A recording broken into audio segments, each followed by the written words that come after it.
Et c'est déjà la fin de ce broker du jour que l'on va clore avec vous, David, traditionnellement avec votre petit point pédagogique. Et aujourd'hui, une question on ne peut plus d'actualité.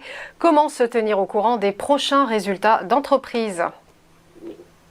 Bah, en effet, hein, c'est le thème de ma chronique aujourd'hui parce qu'on est en plein résultat et donc certaines personnes, certains investisseurs pourraient se demander comment justement quoi suivre et comment suivre les résultats d'entreprise.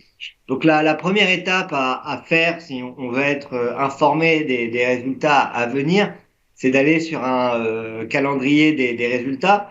Donc la plupart des sites le proposent. Nous chez eToro aussi, on en a un. Si vous tapez eToro Earnings Calendar sur Google ou eToro Calendrier des résultats, vous allez pouvoir le retrouver. Et donc ici, vous allez pouvoir justement voir toutes les entreprises qui vont être amenées à publier dans les prochains jours. Donc par exemple, aujourd'hui on est le 18 octobre, donc on va pouvoir voir qu'il y a Goldman Sachs, il y a Netflix aujourd'hui qui vont partager leurs résultats.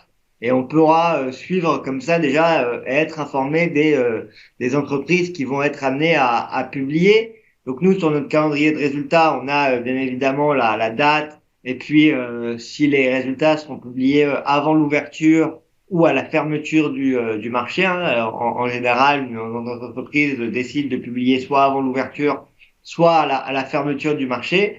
On a justement le earning per share, donc en français le bénéfice par action estimé ici pour chaque entreprise. Là, parce que ce sera la deuxième étape. Hein, une fois que vous êtes au courant des entreprises qui vont publier, il va falloir essayer de savoir quelle est justement les attentes des analystes. Alors pour ce faire, il existe différents sites. Moi, je recommande Estimize, hein, qui est un site, donc Estimize, Estimize, qui est un site qui justement va regrouper tous les résultats d'entreprise et va vous permettre d'avoir une estimation justement des prochaines boîtes et une estimation justement des résultats, une estimation à la fois faite par les experts de Wall Street, mais aussi une estimation faite par le site si vous êtes abonné, avec notamment un chiffre hein, pour savoir si les personnes sur le site en général font mieux ou pas que les résultats et si ils dépassent les résultats ou si au contraire ils font des prévisions plutôt pessimistes. Et donc vous allez pouvoir suivre comme ça toutes les entreprises et savoir en tout cas avoir les attentes des analystes et ce qu'attendent les experts du secteur.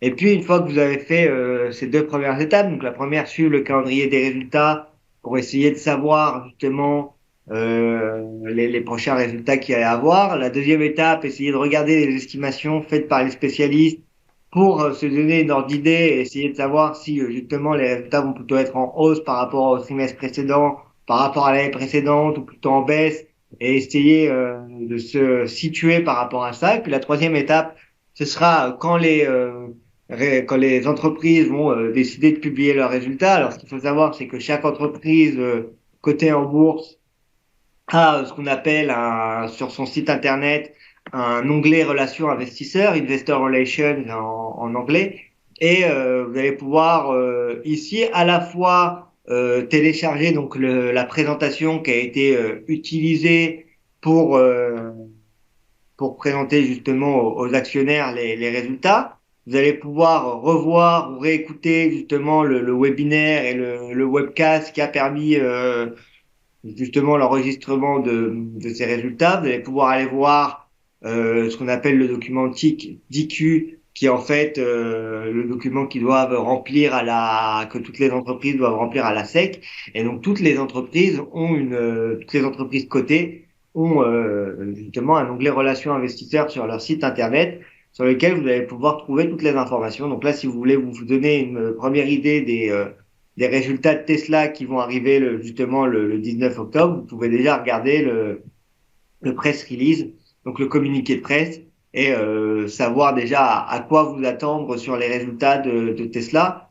Et ensuite, si vous venez le 19 octobre sur ce site-là, il sera complété justement avec avec toutes les informations utiles pour un analyste et un expert. Et donc voilà. Et après, une fois que vous avez les résultats et que vous savez si c'est au-dessus ou en dessous des attentes. En fonction de ça, si l'entreprise fait mieux qu'attendu, en général, on est censé partir à la hausse et augmenter. Si l'entreprise fait moins bien qu'attendu, toujours par rapport aux attentes, il faudra toujours comparer les résultats d'entreprise aux attentes faites par les experts et les analystes du secteur. Si on est en dessous des attentes, au contraire, on risque d'avoir un cours qui risque d'être pénalisé et qui risque de chuter. Voilà ce qu'il faut savoir avant d'investir, avant les résultats. Ce qu'il faut aussi savoir et noter, c'est que c'est quand même souvent une période à forte volatilité.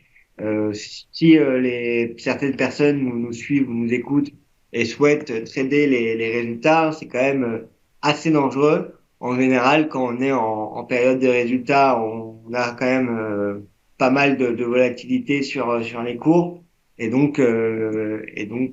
Faut quand même rester prudent pour les traders qui nous écoutent à l'approche des résultats parce qu'on pourrait avoir des mouvements de volatilité plus importants. Et pour un investisseur, c'est très important à suivre parce que ça va nous donner plus d'informations sur la santé financière de l'entreprise dans laquelle on a investi.